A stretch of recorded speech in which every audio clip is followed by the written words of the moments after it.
place. You can know my heart the same. Whenever I fall away, whenever I start to break.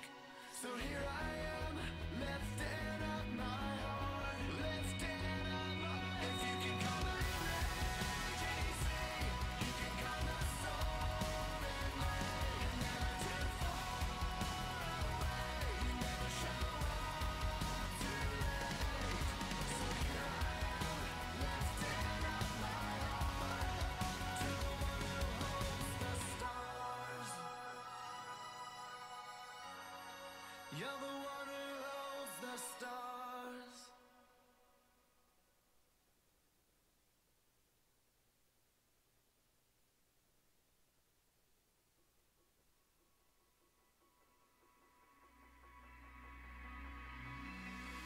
Mirror, mirror, mirror on the wall, telling those lies, pointing out your flaws. That isn't who you are. That isn't who you are. It might be hard to hear, but let me tell you, dear, if you could see what I could see, I know you would believe that isn't who you.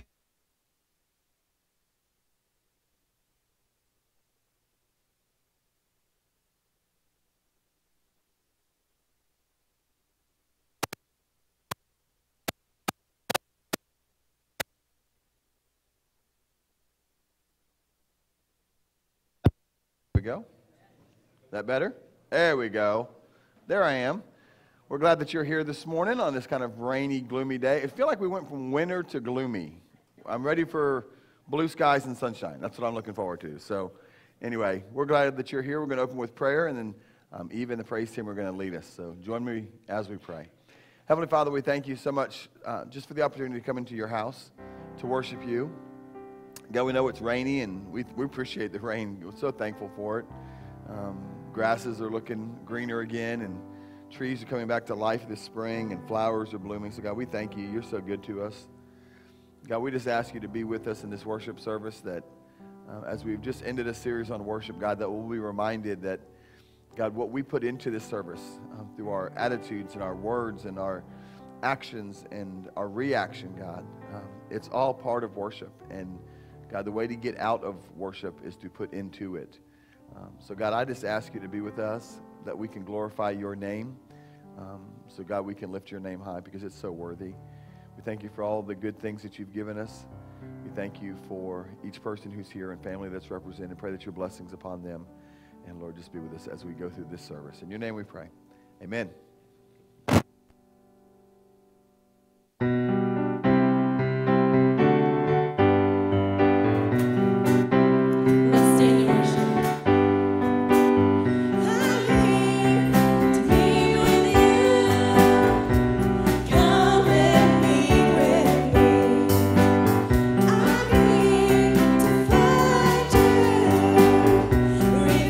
Yourself to me as the way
Awesome. Good job, Lauren. I just want to read to you guys real quick from Matthew chapter 17, is when Jesus was transfigured on the mountain. It says this: Now after 6 days, Jesus took Peter, James, and John, his brother, so his closest three, and led them up on a high mountain by themselves. And he was transfigured before them, and his face shone like the sun, and his clothes became as white as the light. And the word in verse 2 there that says transfigured, in the Greek, it's this word metamorpho with two O's on the end of it. And that word, metamorpho, is kind of where we get the word metamorphosis from, which means transfigured or transformation. It's actually the same word that Paul used in Romans chapter 12, verse 2, when he said, be transformed, the renewings of your mind. And so if it's on the screen, did we get it, Brian? To be able to show these guys? We did not. Hopefully it will come up, but I want you to be able to check this out. I do have a card here for everybody that is here today. This is our brand new logo for youth group, and it's called the Meta. And so the meta, just like metamorph, and it comes from that passage in there. And here's the really cool thing about it is that mountain that they talked about that was in that passage. It says they went up on that mountain. Traditionally speaking, that mountain was called Mount Tabor, and is where we get our name. And so as a youth group, we wanted to stick to something that was part of our church history, but also had meaning for what we want to see happen in students' lives. And we want to see this thing called transformation happen. And we want it to be something to where, students, I only have them from 6th grade to 12th grade. And then, they go off to college, or they go, start their careers, or they move away and go to the military, or whatever the case is. Sometimes they do stick around here. But we have them for that time period. Man, what I want to see is that God will move through their life from the time they're in 6th grade and just continue to transform them into the creatures and the people that he's created them to be. So if you look at this picture, it's a little distorted here, but if you look, you can see that there's an incomplete circle on the outside, and it's a complete circle on the inside. And there's an incomplete M made into a complete M, and that's kind of the idea of what we want to see happen in their life, is that we want, as they come, we come as broken people to God, but man, through him and through the power that only Jesus can give, he's able to transform us into the people we're created to be. So, Mr. James, would you lead us in prayer over our offering?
be seated for just a moment. And as you're sitting there, if you'll take one of those blue hymn books out in front of you. We had the 8:30 service. Dust those off for you this morning. We're going to be using those in just a second. Horatio G. Spafford was a successful lawyer and businessman in Chicago. Had a wife, Anna, and 5 children, 1 son and 4 daughters. However, they were not strangers to tears and tragedy. Their son died with pneumonia in 1871, and in the same year, much of their business was lost in the Great Chicago Fire. Yet God, in His mercy and kindness, allowed the business to flourish once again. On November 20th, 1873, the French ocean liner Villa du Havre was crossing the Atlantic from the U.S. to Europe with 313 passengers on board. Among the passengers were Mrs. Spafford and their 4 daughters. Although Mr. Spafford had planned to go with his family, he had to stay in Chicago because of business. He told his wife and children that he would be there in a few days after they had arrived. His plan was simply to take another ship over. After 4 days crossing the Atlantic, the ship collided with a powerful iron-hulled Scottish ship. All of those on board were in grave danger. Anna immediately gathered her 4 children to the deck. She knelt there with Annie, Margaret Lee, Bessie, and Tanetta, and prayed that God would spare them if that could be His will, or to make them willing to endure whatever awaited them. Within approximately 12 minutes, the Villa du Havre slipped beneath the dark waters of the Atlantic, carrying 226 of its passengers, including all 4 of their children. A sailor rowing a small boat over the spot where the ship went down spotted a woman floating on a piece of the wreckage. It was Anna, still alive. He pulled her into the boat, and they picked up another large vessel, which 9 days later landed them in Wales. From there, she wired her husband a message that simply said, "Saved alone, what shall I do?" Mr. Spafford later framed the telegram and placed it in his office. Another of the ship's survivor, Pastor Weiss, later recalled Anna saying, "God gave me 4 daughters. Now they have been taken from me. Someday I will understand why." Mr. Spafford booked passage on the next available ship and left to join his grieving wife. With the ship about 4 days out, the captain called Spafford to his cabin and told him they were over the place where his children had gone down. According to Bertha Spafford, a daughter born after the tragedy, Spafford wrote these words while on the journey from America to visit his grieving wife. He wrote this: "When peace like a river attendeth my way, when sorrows like sea billows roll, whatever my lot, thou hast taught me to say, it is well with my soul." Rose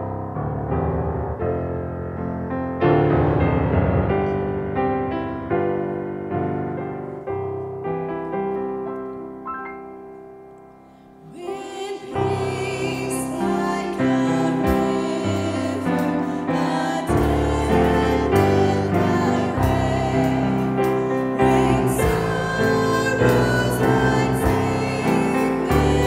billows roll.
Thank you so much. If you have your Bibles, go ahead and open to 2 Kings chapter 4.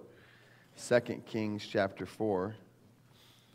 I didn't share the rest of the story from the Spafford family, that ultimately they moved to Jerusalem, and Mr. Spafford is buried in Jerusalem today. So that was kind of the end of the story, what ultimately happened to that family. 2 Kings chapter 4. We find an interesting story picking up in verse 8. And so I want to start there. It's a little lengthy text, so let me jump into it pretty quickly.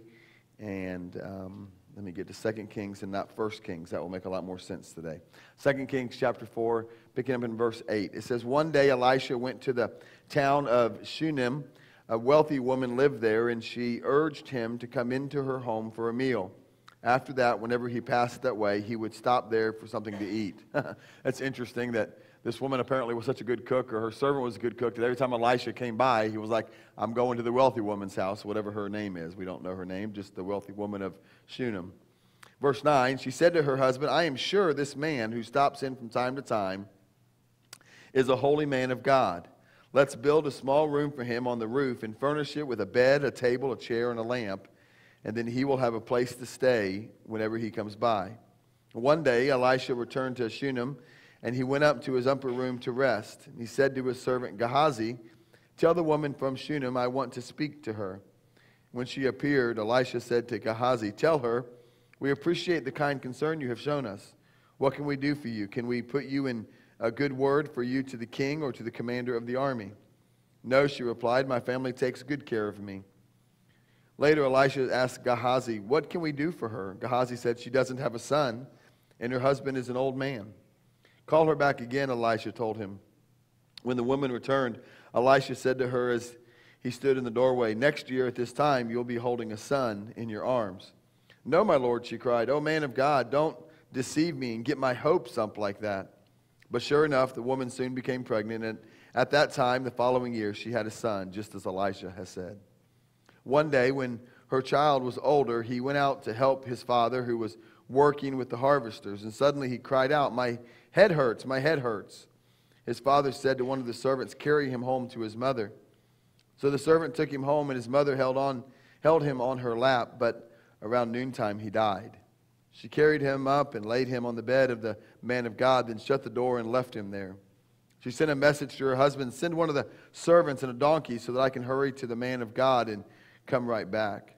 "Why go today?" he asked. "It's neither a new moon festival nor a Sabbath." But she said, "It'll be all right." In New King James there it says, "It is well." So she added the donkey and said to the servant, "Hurry, don't slow down unless I tell you to." As she approached the man of God at Mount Carmel, Elisha saw her in the distance, and he said to Gehazi, "Look, the woman from Shunem is coming. Run out to meet her and ask her, 'Is everything all right with you and your husband and your child?'" The New King James, I think the King James as well, asks three separate questions. Is it well with you? Is it well with your husband? And is it well with your child? And her response is, "It is well." NLT here says, "Yes, the woman told Gehazi everything is fine." But when she came to the man of God at the mountain, she fell to the ground before him and caught hold of his feet. Gehazi began to push her away, but the man of God said, "Leave her alone. She is deeply troubled, but the Lord has not told me what it is." And then she said, "Did I ask you for a son, my lord? And didn't I say, 'Don't deceive me and get my hopes up'?" And Elisha said to Gehazi, "Get ready to travel. Take my staff and go. Don't talk to anyone along the way. Go quickly and lay the staff on the child's face." But the boy's mother said, "As surely as the Lord lives and you yourself live, I won't go home unless you go with me." So Elisha returned with her. Gehazi hurried on ahead and laid the staff on the child's face, but nothing happened, and there was no sign of life. And he returned to Elisha and said, "The child is still dead." When Elisha arrived, the child was indeed dead, lying there on the prophet's bed. He went in alone and shut the door behind him and prayed to the Lord.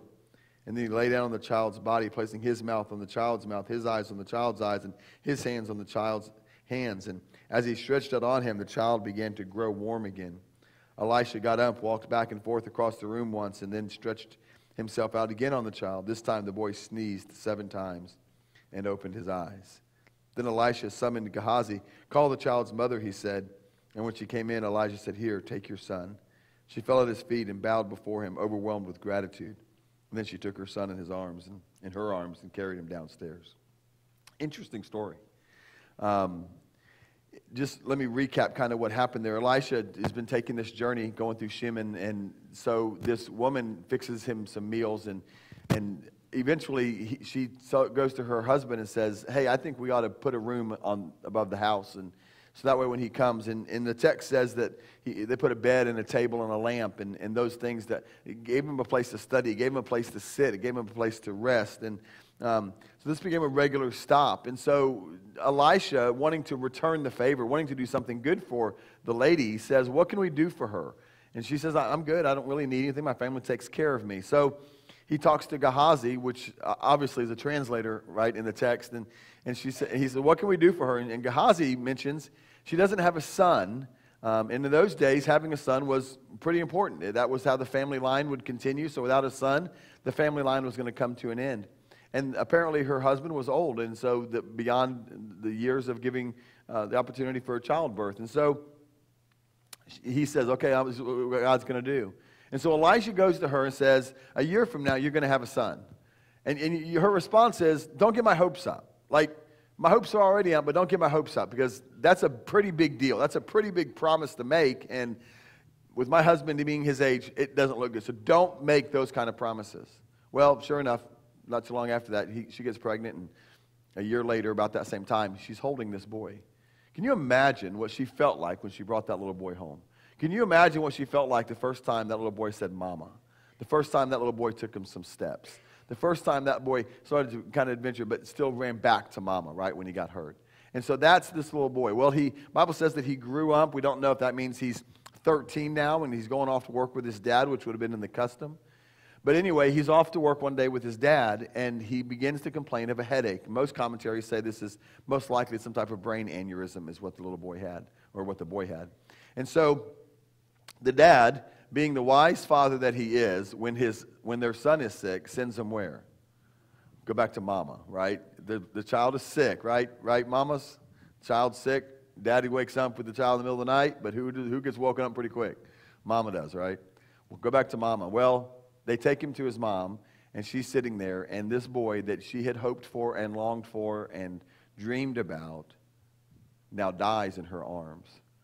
So she takes him upstairs to this room that they added on, and she lays him in Elisha's bed and tells no one that the boy died. Doesn't tell the dad, doesn't tell the servants, anything like that. All she knows is, "I got to go see Elisha." And so she hurries off to Elisha, gets over there, falls down, and says, "You promised me. I told you not to get my hopes up, but yet you did this anyway." And so Elisha, realizing something's going on, ends up going back and raises the boy from the dead. There's a key verse that I want to kind of focus in this morning, and it's chapter 4, verse 26. And this is the New King James Version I'm going to read. It says, "Please run now to her." This is Elisha sees her coming. And he says, "Please run now to meet her and say to her, 'Is it well with you? Is it well with your husband?'" And catch this. "Is it well with your child?" And his answer is, her answer is this: "It is well." Here's the problem. It wasn't well. It wasn't well at all. And I don't know about you, and I know some of your stories, and I know some of that you've all suffered loss. Probably everyone in this room has suffered loss at some level. Some of you have lost children, and I know that. And I just want to warn you, today's message might be a little difficult, but I want you to hang with me through this. And if you've lost a child, if you've lost a parent, if you've lost a spouse, I hope that today encourages you through that process, because I believe it's a lifelong process. But I don't know if I'm at the point that the day that my child dies, that I can say, "It is well." Is there anything we can do about that? Is it me? I'm sorry. I'll pick up a mic if I have to, because that's distracting me, and I'm trying to. There we go. And maybe I just need to tighten it down. On the day that the child dies, when she specifically asked, "Is it well with your child?" and she answers, "It is well." That to me, I don't know that I'm there. I don't know that I'm there, not that day. I don't know that I'm there the next week, the next month, or the next year. It is well. And if you've ever suffered loss, I don't know that any of us get to that point of it as well. So I wanted to know why. How does this woman respond to that question with that kind of answer? How does Mr. Spafford, the author of that hymn, not too many days later, over the same spot in that deep blue ocean, write the words, "It is well with my soul"? How do they get to that point? So I want to share with you 3 things this morning. 2 things that we can't trust, and 1 thing that we must trust. So let me walk through the 2 kind of negatives first. Let me tell you what she did not trust. She did not trust her status, number 1. The Bible says, the different versions read different ways, but they all kind of have the same meaning. She was a woman of wealth. She was a woman of prestige. She was a woman of the NLT says she was a notable woman. The New King James says she was a wealthy woman. That alone makes her somebody very different in the Bible when it talks about a woman who was wealthy. Because women didn't carry the wealth in the family. It was the men. And yet it says of her, she was the wealthy one. In fact, what it says is she was wealthy and her husband was what? Old. So she was pretty set up for life, right? And so that's where she's at. And so she is that person that obviously was very important in the society in which she lived. My guess is in her town, when she went into town and she needed something, people moved to get it. And if she needed a table, she didn't have to call for reservations. If she needed to get a zone, a property rezoned so she could build something else, she probably just had to make a couple of phone calls and things happened. She seemed like that kind of person to me, just reading the text. She's an important person, and she had wealth, and she had all those things that the world says you need to have. She probably had power. She probably had prestige, and we know she had wealth. If she had trusted in her status and her wealth, she simply would have called for the best doctors. She could have paid them. She could have taken her child to the best hospitals to get the best specialists, to get the best care. She could have called all the people she wanted because she had the money. She would have given anything and everything to save this child's life. But she did not trust in those things. In fact, when you read the text there, nowhere does she bring up her wealth. Nowhere does she bring up anything. She doesn't even bring up the fact that she built the room for Elisha. She doesn't say, remember what I did for you. She doesn't do any of that. She doesn't look into the town and say, I've got all the money. Who's the best doctor? Where are they at? Let's get him over here. Let's see if we can do something. I know my son is very sick. Nothing. She does not trust her status. She doesn't trust her position, her fame, her money, or power. Here's the simple reality. It does not matter how much money you have, or power you have, or prestige you have, or popularity you have. Everyone in this room at some point in their life is going to suffer some type of loss. We're all going to suffer pain. We're all going to have to walk through those days. As a chaplain at the hospital, I was shocked by the number of people that I'd say, have you ever walked through the loss? I've never been here. I don't even know what to do next. Here's the truth. All of us are going to suffer loss. Everyone in this room, one day, you're going to get that phone call in the middle of the night, because they always come in the middle of the night. And it's going to rock your world, and you're going to all of a sudden be dealing with a loss that you did not expect. This woman sent her son off to work, and he came home and died in her arms. Not what she was expecting, right? She did not trust in her status. Secondly, and you follow me all the way through on this one. Don't lose me, especially you folks who've been around church for a long time, because this is the trap for us. She did not trust her religion. She did not trust her religion. 3 things we know about her and her religion or her faithfulness. Number 1 is this. She had spiritual discernment. It says of her, when she's talking to her husband, in verse 9, I am sure this man who stops in from time to time is a holy man of God. Elisha didn't say that. Elisha didn't call himself that. Elisha didn't have a business card where he walked around and go, hi, my name's Elisha, holy man of God. But yet she was able to perceive this of Elisha. She not only recognized that he was a man of God, she recognized that he was a holy man of God. This becomes an important concept when we get to the part where the son dies. Because in those days, to be a holy man of God represented God's presence. And if you could have her, maybe that's why she invited him back for dinner so often. And as she got to know him, she realized, man, this guy is something special. This isn't the local synagogue leader. This isn't just some preacher who's walking through. This is somebody very special. This God is with this guy. And if God is with that guy, I want that guy in my house as much as I can. Having dinner, talking with him, walking through life. And she builds a room above her house for Elisha, because she understands that God is walking with Elisha. And so the presence of God is with him. So she has this spiritual discernment. Secondly, she didn't trust in her service or what she did. Verse 10, she says, let's make a room for the preacher. She made a place for the things of God in her life. She met the necessities of a man of God. She built a room and she added the scripture says she added a bed, a table, a chair, and a lamp. It's some place for him to sit and to study, even at nighttime if he got in late. It was also a place for him to rest. She could have sat there and said, look what I've done. Look at what I've done for the man of God. She didn't do that. Her service, what she did in the church, she didn't trust that. She also didn't trust her satisfaction. Verse 13, Elisha says, I can do whatever for you. And she says, no, I'm good. My family takes care of me. She had contentment with what she had. Elisha offered her a promotion or a favor in the king. Can you imagine a woman with that much wealth and that much power all of a sudden having the king's backing? That would have been a pretty significant promotion in her life, right? I mean, next time she went to town and somebody said no to her, we can't do that. And she said, do I need to call the king? Because Elijah has mentioned my name to the king. Does the king know your name? Because he knows mine. Well, she says no to that. And the next thing he says is, how about to the military commander? Next time somebody broke into one of her stores, right? She didn't call the local police. She could have called the military commander. He offered her a promotion. He offered her protection.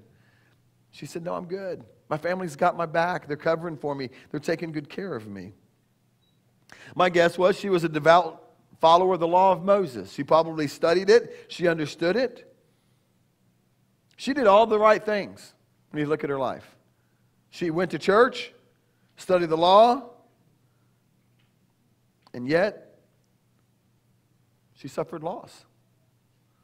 She loses the son that she had longed for so long.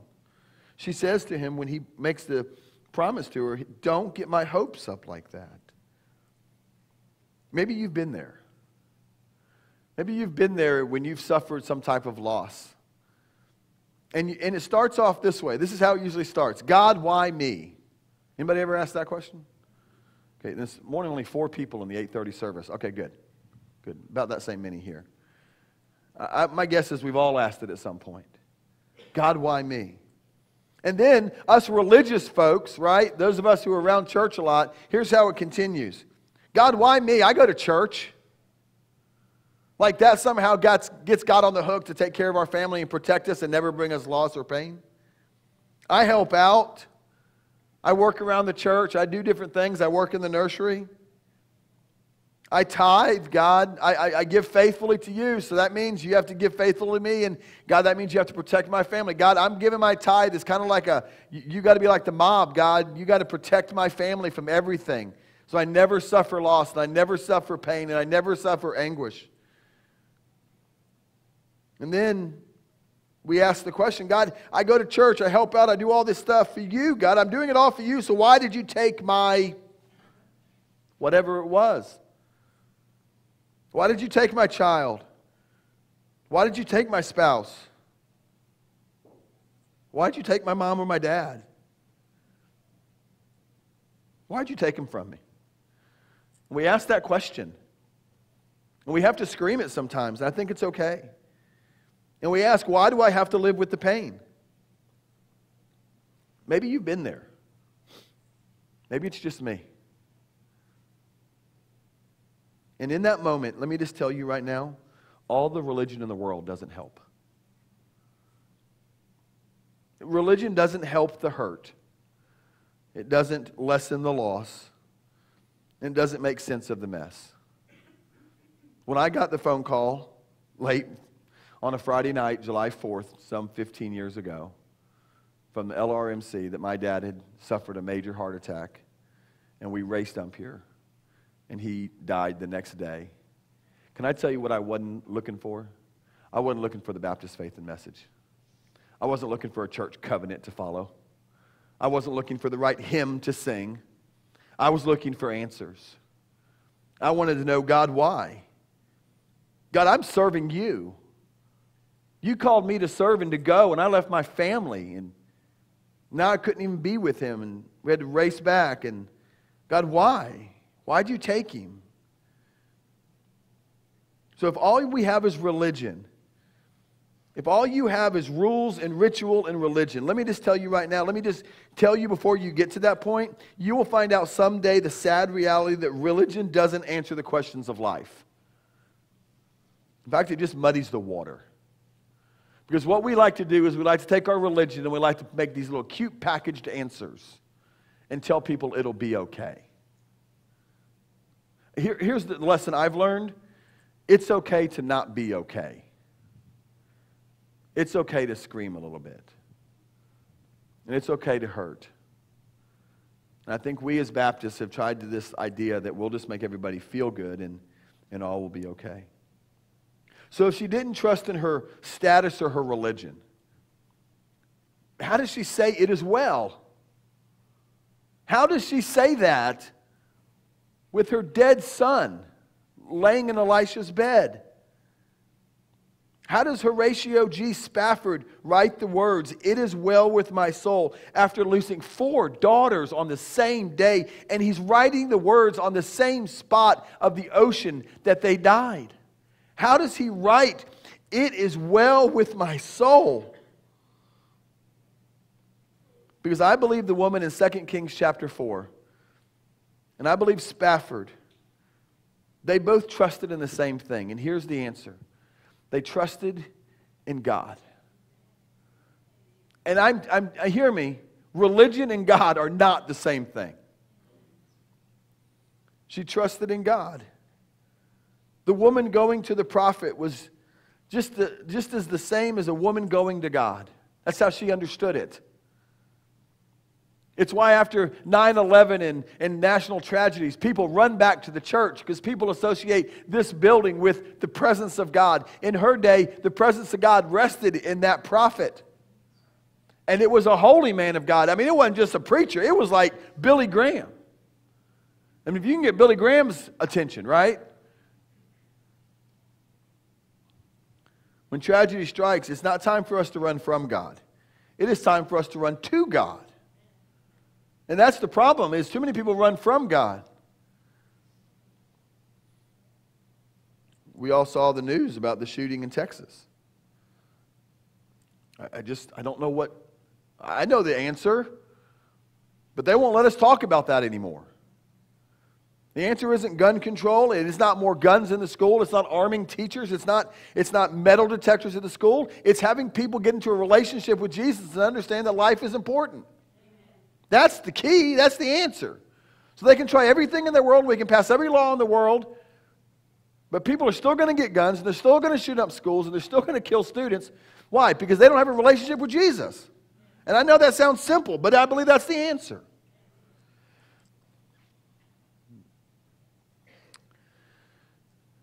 So this woman runs to Mount Carmel to find Elisha. It says when she came to the man of God, don't forget, the man of God is the presence of God. She caught him by his feet. She didn't walk up and ask some polite question. Can I get your attention? She grabbed a hold of him.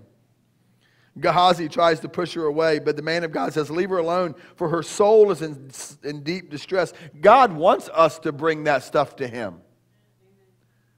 I'm reminded of the children coming to Jesus, and the disciples were like, no. And he was like, no, let them come to me. We wonder why our society is so messed up when we tell kids not to go to Jesus. Jesus said, come to me. She didn't just talk to Elijah or just bow at his feet. The New King James says she caught him and didn't let go. Elisha's not sure what's going on, but heads to the boy. God hasn't revealed it to Elisha. It was more important for the presence of God in her home. Now, you hear me, if you're here this morning and you're identifying with this and you're saying, Matt, I'm there, I've asked that question and I'm wondering and I don't understand my pain and my loss. Here's where our pain and Elisha and this woman's pain separate and becomes a very different story. Because in the last few verses there, we read that Elisha goes up to the room, and it's kind of an interesting text. He lays down, the little boy gets up and he lives. And that's what we wanted, right? That's the happy ending to the story. That's the good answer. That's the good finish we always want. But reality and life tell us that many times that is not what we get, is it? Most of us didn't have 2 Kings chapter 4 ending there. We had to walk through a very difficult season in our life. Here's the interesting thing, and as I read the text a few times this week, something is missing from the text. Did you catch what was missing? She never asked Elijah to raise her son from the dead. I mean, that's the first question. I mean, when I catch him, right? When I get to his feet and he looks down at me and says, I don't know what's going on. God hadn't told me. I'll tell you. You got to come back over there because that son that you told me I was going to have, that son that you promised me, and I told you not to get my hopes up, he died. And you got to do something about it. If you can make a promise that I'll have a son and my husband's old, then you can do something about this. So get back to my house. Nothing. Elisha ultimately raises the boy from the dead. So how do we draw from that? I mean, that doesn't happen in our lives. Her confidence was not that her son would be raised. She never asked. Her confidence was knowing that if she were in the presence of God, things would be okay. The woman didn't want Elisha's servants. She didn't want her religion. She didn't want her status or wealth. She never mentions any of that. She simply wanted God's presence with her. Because in the times of our greatest loss and our greatest hurt and our greatest pain, we need to know that God is there. But more than that, I need to know that God is here. I've heard the stories of everybody else experiencing the presence of God in loss and pain and suffering and all that. That's great. But when I'm suffering, when I'm in pain, when I'm dealing with loss, I want to know that God is here. Not always over there. Does that make sense? There's a big difference between here and there, by the way. I need to know that when I don't have all the answers, that the one who is, and the one who does, at least is walking with me, even if he's not sharing the answers with me. I need to know that when the pain is so great and that I don't care, that God still cares for me. See, when you suffer that kind of loss, when you suffer that kind of pain, you get to the point where you don't care. I don't care if anybody else is hurting. I'm hurting. And in that moment, I just needed to know that God cared for me. I need to know that when I hear the stories about everybody else experiencing the presence, that I can do that too. And I needed to know, and I need to know that when I hurt, God is with me. He's here, not just there. It's been 15 years since my dad died. I remember getting some phone calls and talking to some people down in Miami who were going through that process. And one phone call I'll never forget as I just wept on the phone. I said, this is the hardest thing I've ever had to go through in my life. It's not, what? Fair. It's not fair. But I'm telling you, God gave me an overwhelming sense of peace as I walked through that. And I look back now, and I am so thankful for some of the small little details that happened through that episode. I'm thankful that a paramedic who was lost accepted Christ because of my dad and sat in my mom's living room, and I got to lead her to the Lord because my dad died. That opened that conversation. I'm so thankful for that. Mr. Spafford wrote these words after his loss. God help us get here. When peace like a river attendeth my way, when sorrows like sea billows roll, whatever my lot, God, whatever you give me, whether it be times of all goodness or times of great suffering, whatever my lot, thou hast taught me to say, it is well with my soul. Do you hear what Spafford said? You've taught me. Spafford did not learn peace in that spot in the middle of the ocean. He learned it over a lifetime. And when the time came, the difficult time came, he then knew it is well. Though Satan should buffet, though trials should come, there's an understatement of the year. Let this blessed assurance control. Let this control me when trials come, that Christ has regarded my helpless estate and hath shed his own blood for my soul. My sin, oh, the bliss of this glorious thought, my sin not in part but the whole. It is nailed to the cross and I bear it no more. Praise the Lord, oh my soul. It is well with my soul. Heavenly Father, God, we thank you for today. And God, I pray for that one here today that they identify with this. They understand what I'm talking about this morning because they've been suffered and endured and they're still walking through the darkest valleys that we ever walk through, God. God, that today you would give them that peace. You would overwhelm them with your peace. So that, God, that they can sing, as Spafford sang, and as that woman in 2 Kings 4 said, it is well with my soul.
Father God, we thank you again for today. And Lord, now we've come and we move into this time of invitation. We move into a time where we now respond to everything we've sung and all the words that we have heard. And God, we surrender our life. So God, the question that I have for everyone in this room is it well with your soul? Some of you may be in turmoil this morning. You've never surrendered to Him, and you're struggling with how to do that, and you know you need to. And so I would say this is the time to respond to that. If you've never accepted Christ as your Savior, then we want to invite you to do that. Maybe you're here today and you would say, Brother Matt, I just need somebody to pray with me. Or maybe you would just come to the altars and pray this morning. Maybe your soul is just still dealing with some type of loss, some type of pain in your life, and you just have had a hard time getting over that. Maybe you're not ready to get over that yet. So God, I just ask that you let your people just have freedom in this place that you love and that you died for. And God, that we might surrender to you. The Bible says you're the author and the finisher of our faith. The story of our lives does not have an ending yet. God, may we surrender to you today, so that when we leave this place in just a few moments, we can sing, "It is well with my soul." If there's a decision you need to make, you come as we sing. Lord, I come, I confess, bowing here, I find my rest. Without you, I fall apart. You're the one that guides my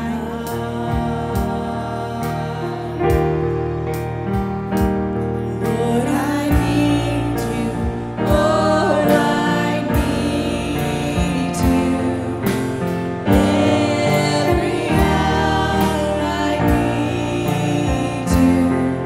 My one defense, my righteousness. Oh God, how I need you.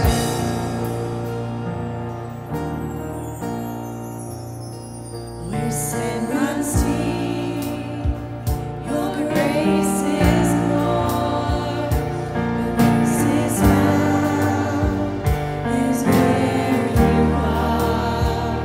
Where you are, Lord, I am free. Holiness is Christ in me.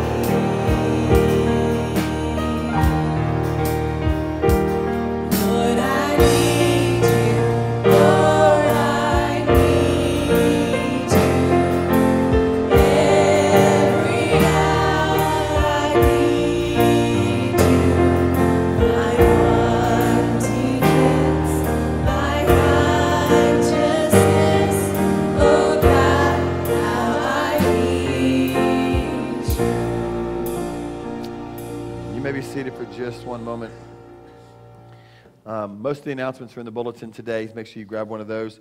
We normally do this about 6 weeks prior to VBS, and to be honest, we just flew through it and didn't think about it. The VBS Bucks, we do this every year, kind of helps fund our Vacation Bible School. So what you do is you get these little slips of paper. Are my kids in the back? Are they already back there? Hopefully they're back there. Anyway, and then you turn them back in. It says redeem with cash, not for cash, just so you know. And so that helps fund our VBS. So get one of each or 5 of one or whatever you want to do there. Help us out. That takes care of Vacation Bible School expenses. VBS starts 2 weeks from today. If you could not tell, if you're a visitor, we do not normally look like a stadium. This is part of our sports-themed Vacation Bible School this year. So if you're a VBS teacher, go ahead and start decorating your rooms. 2 weeks from today is your deadline. So hopefully you've already been studying your lessons and all that good stuff. And then you can help us out with the fundraising part of VBS, okay? Thank you so much for being here. Eva's going to sing us out, and y'all have a great afternoon.